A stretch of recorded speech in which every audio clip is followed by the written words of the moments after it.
சூரனை வதம் செய்த முருகப்பெருமான் அதற்கு பிறகு இந்த கடலிலே நீராடி தெய்வானையை திருமணம் செய்து கொள்வார் என்பதுதான் இந்த சாங்கியத்தினுடைய நிகழ்வாக அமைந்திருக்கிறது.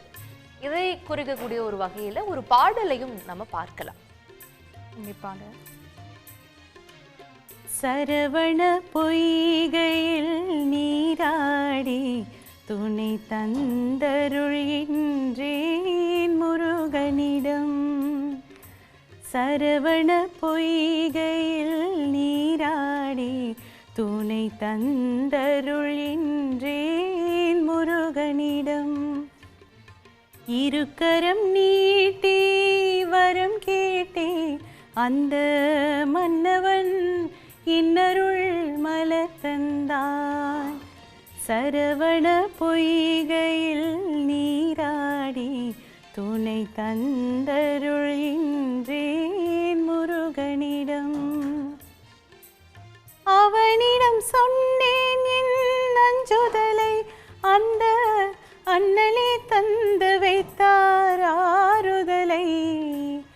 அவனிடம் சொன்னேன் என் அஞ்சுதலை அந்த அண்ணலே தந்து வைத்தார் ஆறுதலை. இவ்விடம் இவர் தந்த இன்ப நிலை கண்டு என்னிடம் நான் கண்டேன் மாறுதலை.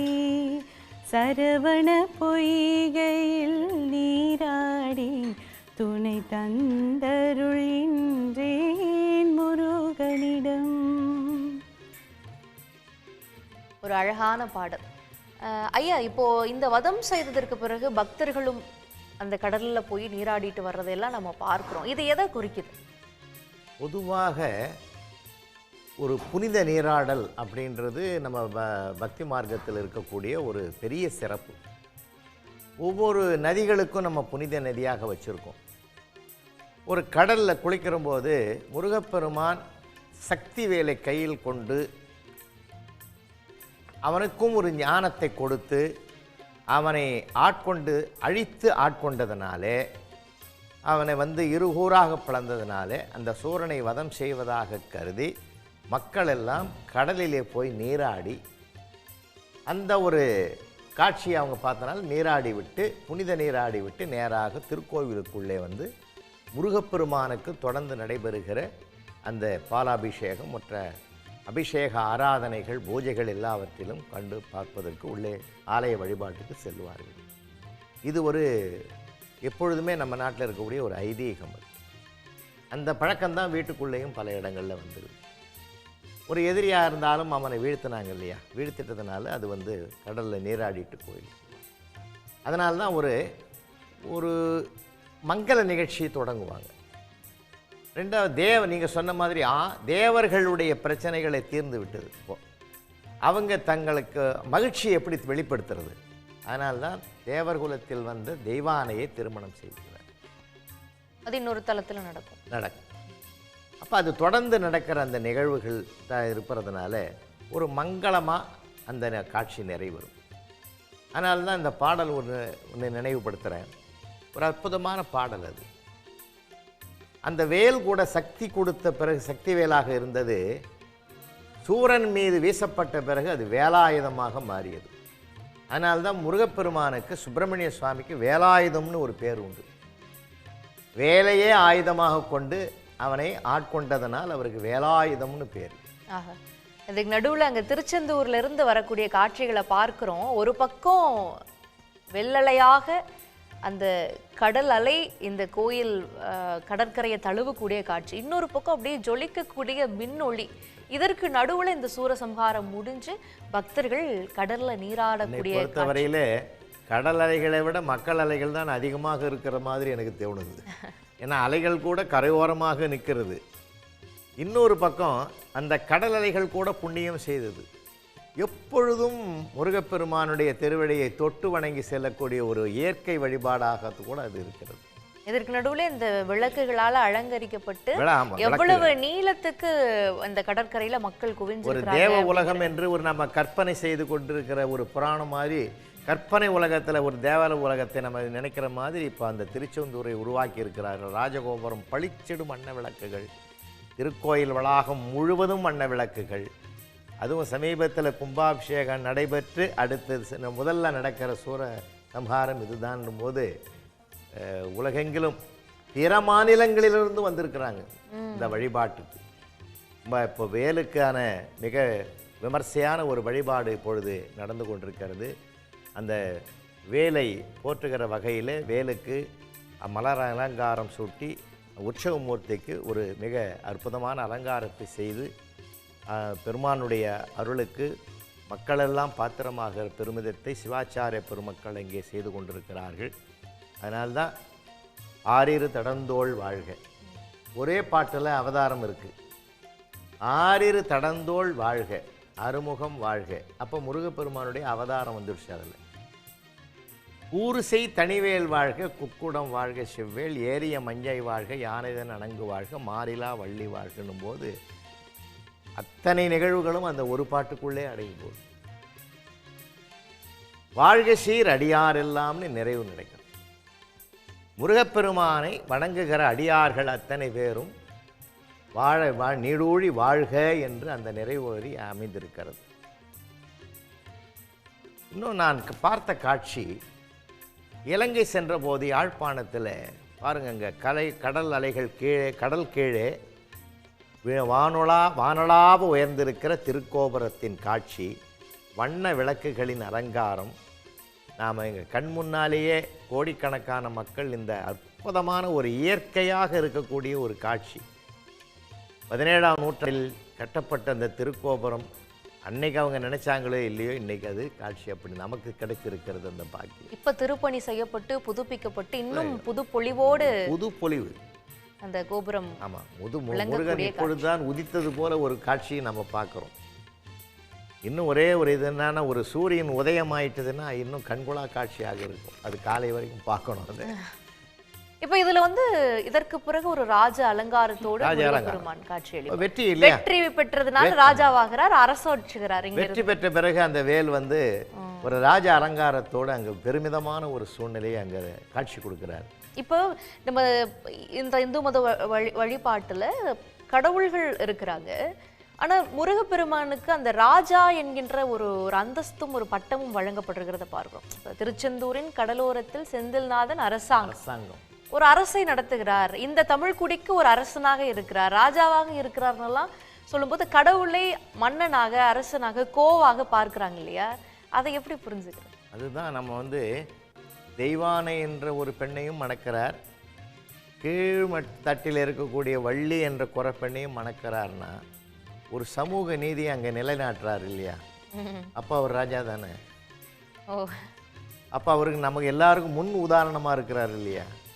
அதனால தான் அதுக்கு நம்ம ராஜ அலங்காரத்தில் இப்போ பார்க்குறோம். அறுபடை வீட்டில் இப்போ பழனிக்கு போனால் ராஜ அலங்காரம் இருக்குது, ஆண்டி அலங்காரம் இருக்குது.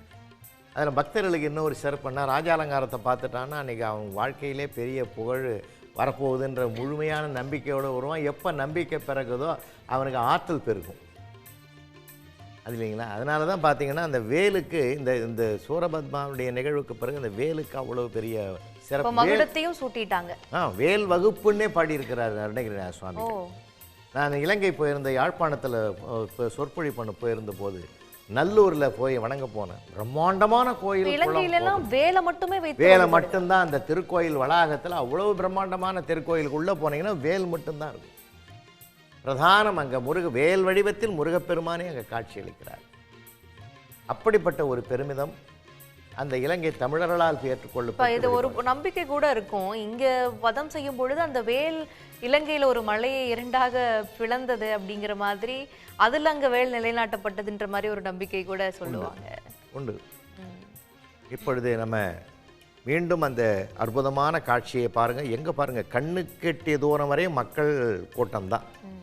இந்த வண்ண விளக்குகளின் வெளிச்சத்தில் இந்த மானுடத்தை, ஒட்டுமொத்த மானுடத்தையும் பார்க்குற மாதிரியே நமக்கு இருக்குது. அவ்வளவு அற்புதமான ஒரு சிறப்பு இன்றைய சஷ்டி நிறைவு நாளிலே நாம் காணக்கூடிய பேரழகு, பெரும் காட்சி, எல்லாம் வல்ல அருள்மிகு திருச்செந்தூர். செந்தூர் என்றாலே செம்மைன்னு அர்த்தம். முருகன் எப்பொழுதுமே சிவப்பு நிறமானவன். ஆனால்தான் அதுக்கு திருச்செந்தூர் என்னே பேர். வந்தவர்க்கு பேரருளை வாரி வழங்குகிற பெருமான். அவன் பாலகனாக இருந்தும் வழங்குவான், பைந்தமிழ் புலவனாகவும் இருந்து நமக்கு அருள் பாலிப்பான்.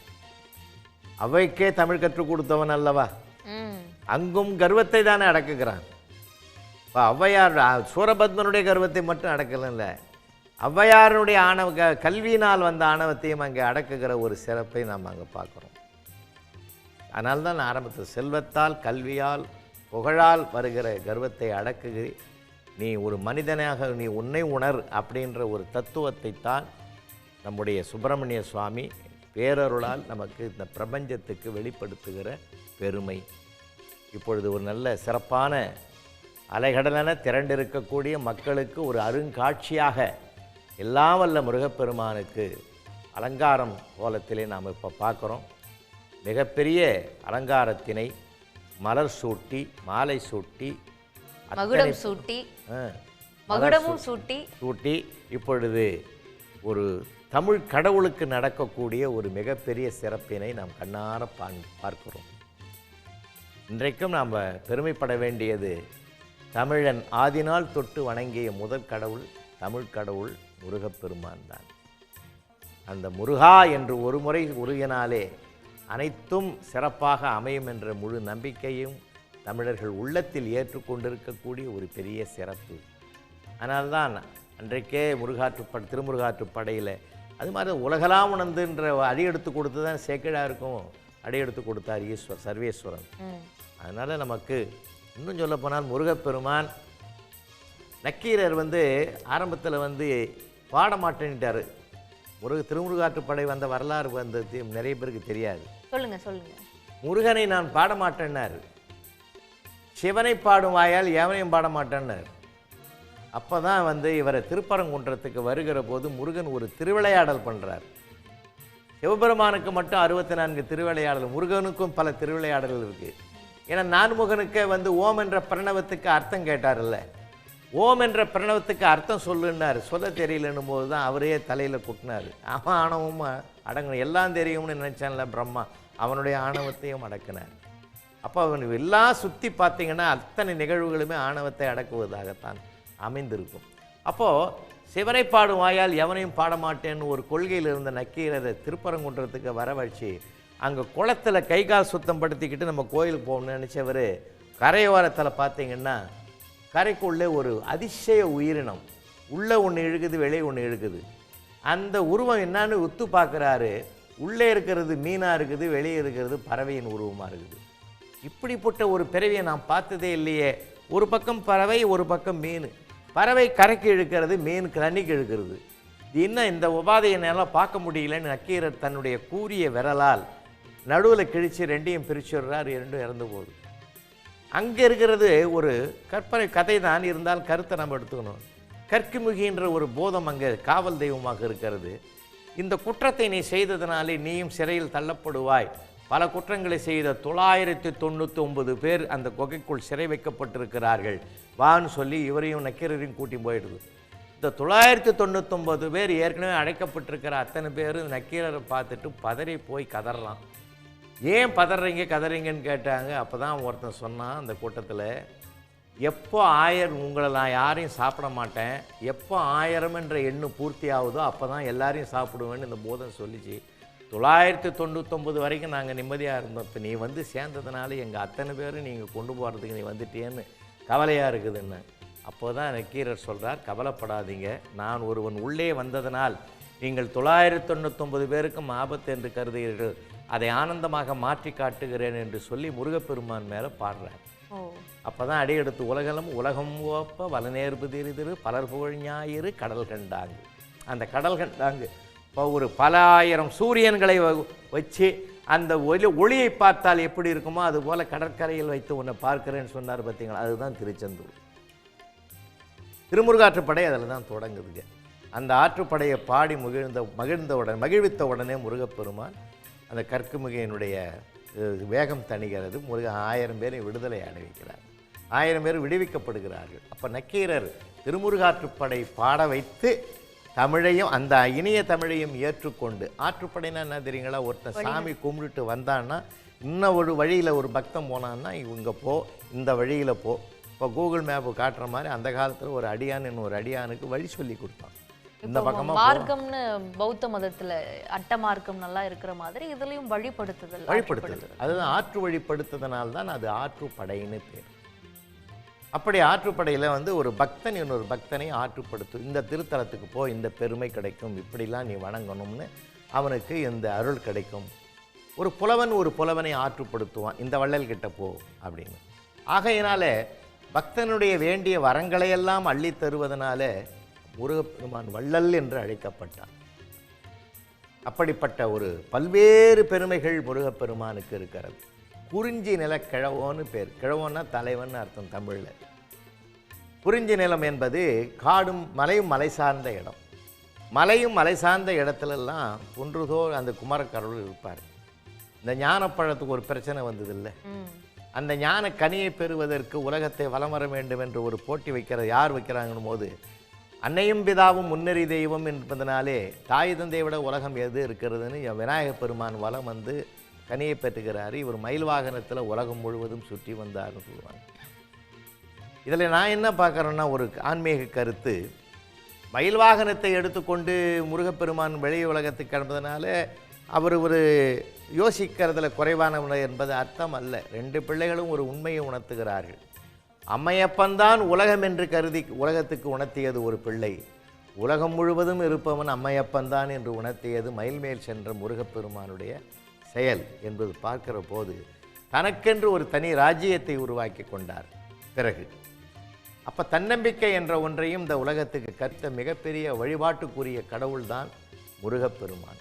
நிச்சயமா நிச்சயமா. அதனால்தான் வேலை வணங்குவது நமக்கு வேலைன்னாங்க. வேலை வணங்குவதே எனக்கு வேலை. வேலை வணங்காமல் எனக்கு என்ன வேலை அப்படின்னு கண்ணதாசன் எழுதியிருப்பாரு. ஆமா. இப்போ ஜெயந்திநாதருக்கு அங்க அலங்கார பூஜைகள்லாம் நடக்கிறத நம்ம பார்க்கிறோம். இந்த காட்சிகளை எப்படி வர்ணிப்பீங்க ஐயா? அதுமா, அலங்காரம் என்பது நம்முடைய மனசனுடைய வெளிப்பாடு. நாம் இப்படிலாம் நம்ம அழகுபடுத்தணும், ஆனந்தப்படுத்தணும்னு நம்ம மகிழ்ச்சி அடைவதற்காக இறைவன் அதை வந்து அதெல்லாம் கேட்கலை. இப்படி செய்ய அப்படி செய்யணும் அதே அதை சொல்லணும். நம்முடைய மன வெளிப்பாடு, நம்ம மன மகிழ்ச்சியை வெளிப்படுத்துறது எப்படி? அந்த ஒரு பக்தி வெளிப்பாடு தான், கோடிக்கணக்கான பக்தருடைய வெளிப்பாடு தான் இப்பொழுது நமக்கு அந்த மலர் அலங்கார காட்சி, அந்த மகிழ்ச்சியை கொண்டாடுகிற காட்சி.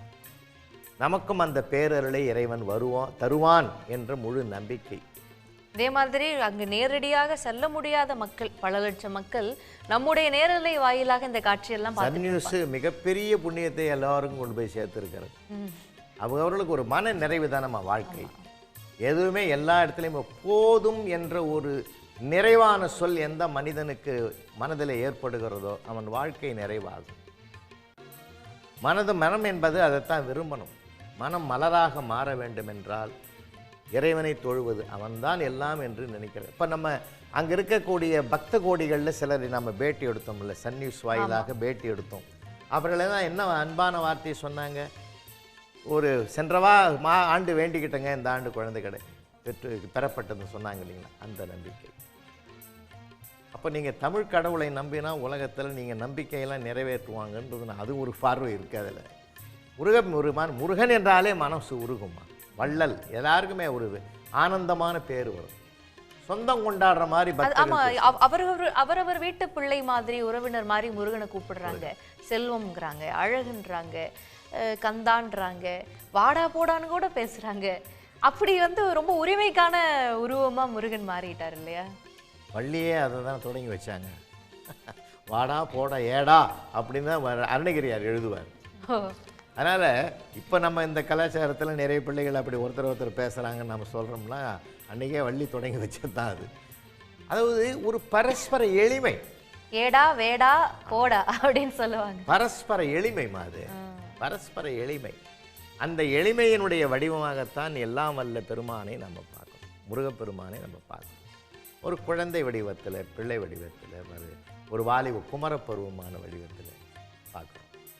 அதனால தான் அவனுக்கு ஒரு குமரன் ஒரு பேர் உண்டு, கந்தன்னு ஒரு பேர் உண்டு, வள்ளல்னு பேர் உண்டு, சேயோன்னு ஒரு பேர் உண்டு, அழகன்னு ஒரு பேர் உண்டு. இன்னும் அழகாக பாடினாங்கல்ல, அழகன் முருகனை பற்றி பாடினாங்கல்ல, டிஎம்எஸ் அவருடைய பாடலாம் பாடினாங்கல்ல. அதனால தான் சமீபத்தில் ஒரு டீச்சர் கூட கேட்டாங்களாம் பையனை பார்த்து, முருகனை வளர்த்தது யாருன்னு. அவன் டிஎம் சௌந்தரராஜன்ட்டான். ஏன்னா வளர்த்தது கார்த்திகை மகளிர்ன்ற பதிலை எதிர்பார்த்துருக்காங்க. அவன் என்னென்னா அந்த பாட்டை திரும்ப திரும்ப கேட்டிருக்கிறான்னு தானே அர்த்தம். ஒரு இறை பக்தியுடைய ஒரு பாடல் கூட ஒரு உணர்வை கட்டுப்படுத்தும், உள்ளங்களை ஆட்கொள்ளும், நம்மை ஒரு அடிமைப்படுத்தும், நல்லது செய்தான்னு நமக்கு வழிகாட்டும். அதனால தான் ஒரு சொல்லுக்கு அவ்வளோ சிறப்பு இருக்குது. எப்பயுமே எண்ணம், சொல், செயல். அங்கே எண்ணம் எங்கே உதயமாகுது? மனம்தான், மனதில் இருந்தால் உதயமாகுது. திருவள்ளுவர் சொன்னார், வெள்ளத்தனைய மலநீட்டம் மாந்தர்தம் உள்ளத்தனையது உயர்வு. அந்த உயர்ந்த உள்ளம் வாய்க்கப் பெற வேண்டுமென்றால் வள்ளல் முருகனை வாயார வாழ்த்தி தலையால் வணங்கி இருகையால் அவன் தாளை தொழுவோம். வாயார வாழ்த்தி மனத்தினால் சிந்தித்து ஒரு பாடலை பாட வேண்டிய ஒரு தருணம். எப்படி முருகப்பெருமான் இந்த வதம் செய்த பிறகு திருச்செந்தூரில் நின்று ஒரு ராஜாவாக இந்த மக்களுக்கு ஆட்சியை வழங்குகிறார், காட்சியை வழங்குகிறார் அப்படிங்கிறதெல்லாம் ஒரு பாடல்ல பார்ப்போம். ஒரு வரி சொல்லிடுறேன். இந்த சஷ்டி விரதம் இருந்து இந்த ஆண்டு பிரார்த்தித்து கொண்ட அத்தனை கோடானு கோடி மக்களுடைய பிரார்த்தனையும் அடுத்த சஷ்டி வருவதற்குள் நிறைவேறும். இன்மொழியை வழங்கியிருக்கீங்க. அடுத்தது இந்த திருச்செந்தூரில் பெயர் பெற்ற பாடல் தான் இது. ஏற்கனவே பாடியிருக்காங்க ஐயா அவர்கள். திருச்செந்தூரின் கடலோரத்தில் செந்தில் நாதன் அரசாங்கம், திருச்செந்தூரின் கடலோரத்தில் செந்தில் நாதன் அரசாங்கம், தேடி தேடி வருவோர்க்கெல்லாம் தினமும் கூடும் தெய்வாம்சம், தேடி தேடி வருவோர்க்கெல்லாம் தினமும் கூடும் தெய்வாம்சம், திருச்செந்தூரின் கடலோரத்தில் செந்தில் நாதன் அரசாங்கம்.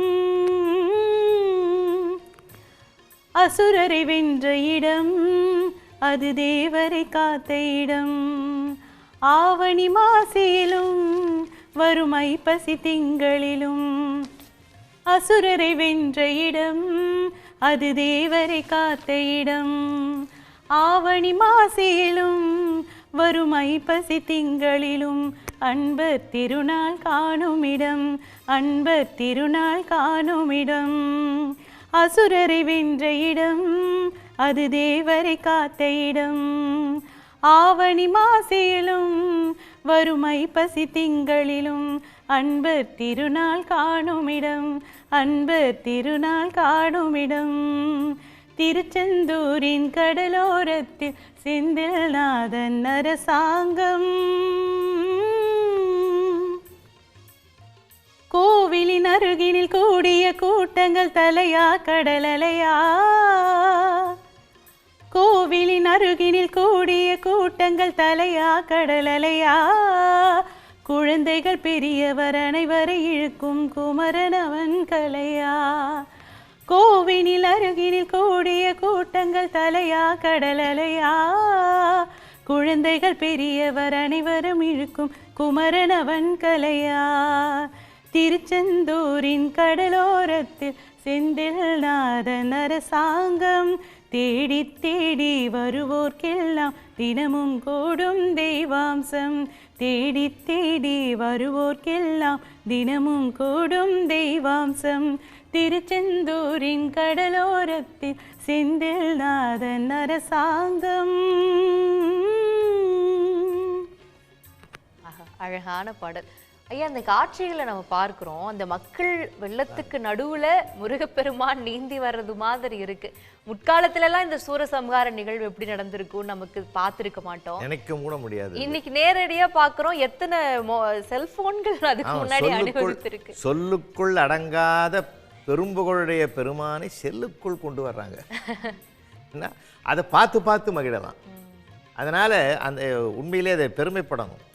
எதையோ படமாக்கி எடுக்கிறவங்க இப்போல்லாம் முருகப்பெருமானுடைய பேரழகை அதை செல்லுக்கொள்ள வைத்து அது தினந்தோறும் வழிபடும் கடவுளாகவே அதை பார்த்து மகிழக்கூடிய ஒரு நிலைமைக்கு அந்த அலங்காரம் அவ்வளவு சிறப்பாக அமைந்திருக்கிறது. இதில் என்ன ஒரு ஆச்சரியம்னா, கருவறைக்குள்ளே உற்சவமூர்த்திக்கு ஒரு பக்கமாக அலங்காரம் செய்வது இயல்பு. ஆனால் லட்சக்கணக்கான மக்களுக்கு மத்தியிலேயே அந்த அலங்காரம் நடைபெற்று ஒரு எளிமைத்தன்மையோடு சமநிலையோடு இங்கே நடக்கிறது என்றால் இதுதான் முருக வழிபாட்டினுடைய தனித்துவம். கடவுளுக்காக மக்கள் உள்ள போய் அந்த அலங்காரத்தை பார்க்காம மக்களுக்காக கடவுள் வெளியே வந்து அலங்காரம் செஞ்சுக்கிற மாதிரியான ஒரு காட்சி. அதுதான் மக்களை நோக்கி அந்த மாபெரும் அரசன் முருகப்பெருமான் வருகிற அற்புதம் தான் இந்த அருமையான காட்சி. மிகச்சிறப்பாக இது மாதிரி வேற எங்கேயும் நீங்கள் பார்க்க முடியாது. இவ்வளவு பெரிய பெருங்கூட்டங்கள், லட்சக்கணக்கான கூட்டம், இது மாதிரி ஒரு கூட்டத்தை நீங்கள் பார்த்துருக்க முடியாது. நீங்க பாருங்க, காட்சிகள்லயே மெதுவா நகர்ந்து தான் அலங்கார கோலத்தில். ஏன்னா அந்த சூரனை வதம் செய்ய போகிற போது இருந்த வேகம் வேற, ஆக்ரோஷம் வேற. இப்போ அமைதி, ஆனந்தம், அன்பு, அருள், கருணை அப்படின்னும் போது அதெல்லாம் வந்து எல்லாமே மாறும். அப்போ அந்த அந்த ஆனந்த தாண்டவத்தோடு வரார். இப்போ அந்த மயில் வாகனத்து மேலே அருமையாக மலர் அலங்கார காட்சியோட பெருமான் பேரருள் பார்வையோடு வருகிறார், கருணை பார்வையோடு வருகிறார். இந்த திருக்காட்சியை பார்த்து தான் லட்சக்கணக்கான பேரும் இதுக்கத்தனையா 6 நாள் விரதம் இருந்தேன், அதை நிறைவேற்றிட்டியே, போதுமையா, இது போதுமையா எங்களுக்குன்னு அவரை நேரில் பார்த்து மகிழ்வதோடு என்றைக்கும் நினைவில் வைத்து பார்ப்பதற்கு அந்த ஒளி பாருங்க, சுற்றி இருக்கிற செல்ஃபோனே பெரிய வண்ண விளக்குகள் மாதிரி ஆகிப்போச்சு. ஏன்னா ஏற்கனவே கோபுரங்கள் சுற்றி ஆலயத்தின் வளாக பகுதிகள் அனைத்துமே வண்ண விளக்குகளால் அலங்கரிக்கப்பட்டிருக்கிறது இல்லையா? அவ்வளோ பெரியது. இந்த 15 பல லட்சங்கள் வந்திருக்கிறாங்க இல்லைங்களா? 25 பேருந்தை இலவசமாக நகரத்துக்குள்ளேருந்து வெளியில் கொண்டு வந்து அழைச்சிட்டு போகிறதுக்கு ஏற்பாடு பண்ணியிருக்காங்க. பல வசதிகளை சிறப்பாக செய்திருக்காங்க. காவல்துறை, ஊர்காவல் படை, கடலோர கடற்படை இவங்களெல்லாம் சேர்ந்து இணைந்து கிட்டத்தட்ட ஏறத்தாழ 4000 காவல்துறை நண்பர்கள் இதற்கு ஈடுபடுத்தப்பட்டு நம்முடைய மாண்புமிகு இந்து சமய அறநிலையத்துறை அமைச்சர் அவர்களும் முன்னின்று மக்களோடு தானும் தன்னையும் ஒரு பக்தனாக மாற்றிக்கொண்டு நின்ற காட்சியை நம்ம பார்த்தோம் இல்லைங்களா? அதே மாதிரி மக்களும் அந்த பக்திக்காக சென்ற மக்களிடம் ஒழுங்கும் இருக்கிறது. அந்த இவ்வளோ பெரிய கூட்டம் இருக்கிறது, அந்த கூட்டத்தை கட்டுப்படுத்தக்கூடிய அளவுக்கு அரசனுடைய முயற்சி இருக்கிறது, பக்திக்கான ஒழுங்கும் அங்க இருக்கிறத நம்ம பார்க்கிறோம். அதனால இவ்வளவு சிறப்பான நிகழ்வு, அனைத்து சிறப்புகளும் இருக்குது. இவ்வளவு பெரிய கூட்டத்தில் அந்த பேட்டி கொடுத்த நான் பெரியவரே சொன்னார், எங்களுக்கு எல்லா வசதிகளும் சிறப்பாக செய்யப்பட்டிருக்கிறது, எங்கள் நல்ல சந்தோஷமாக நாங்கள் பக்தியோடு நான் சாமி கும்பிட்டோம்னு. அந்த ஒரு பெருமை தான் ஒட்டுமொத்த திருச்செந்தூருடைய விழா. இன்றைக்கு ரொம்ப அழகான மகிழ்ச்சியாக சந்தோஷமாக திருக்கோயிலுக்குள்ளே பெருமான் புறப்பாடு நடக்கிறது. பக்தர்களுக்கு வெளியில் வந்து இவ்வளோ பெரிய கடலில் தினந்தோறும் காலை நேரத்தில் உதயமாகி சூரியன் மக்களுக்கு காட்சி கொடுப்பது போல் இப்பொழுது ஆலயத்துக்குள்ளே இருக்கக்கூடிய உலகத்துக்கே ஒளி வழங்கக்கூடிய அந்த பேரொளி நாயகன் புறப்பட்டு ஆணவம், கர்மா, மாயை என்ற 3ஐயும் அழித்து அவனை திருத்தி, மீண்டும் நான் நினைவுபடுத்துகிறேன், பகைவனை அழிப்பது நோக்கம் அல்ல. நமக்கு கூட யாரும் பகைவனாக நாம் இருப்பாங்க, பகைவனாக யாரும் பிறக்கிறதில்ல. ஒருவேளை பகைமை உருவாகிவிட்டால் பகைவனை அழிப்பதை விட, நோக்கமாக கொள்வதை விட, பகைமை குணங்களை மாற்றிவிட்டால் பகைவன் கூட நமக்கு நண்பனாகி விடுவான். நிச்சயமா நிச்சயமா. அந்த நண்பனாகி விட்டவன் தான் இப்போ பாருங்கள், அவன் சேவலும் மயிலுமா வந்து அமைஞ்சு உலகம் உள்ளளவும் தொண்டு செய்வதற்கு தன்னை தயார்படுத்தி கொண்டான். உடனுக்குடன் செய்திகளை தெரிந்து கொள்ள சன் நியூஸ் பெல் ஐகானை கிளிக் பண்ணுங்க.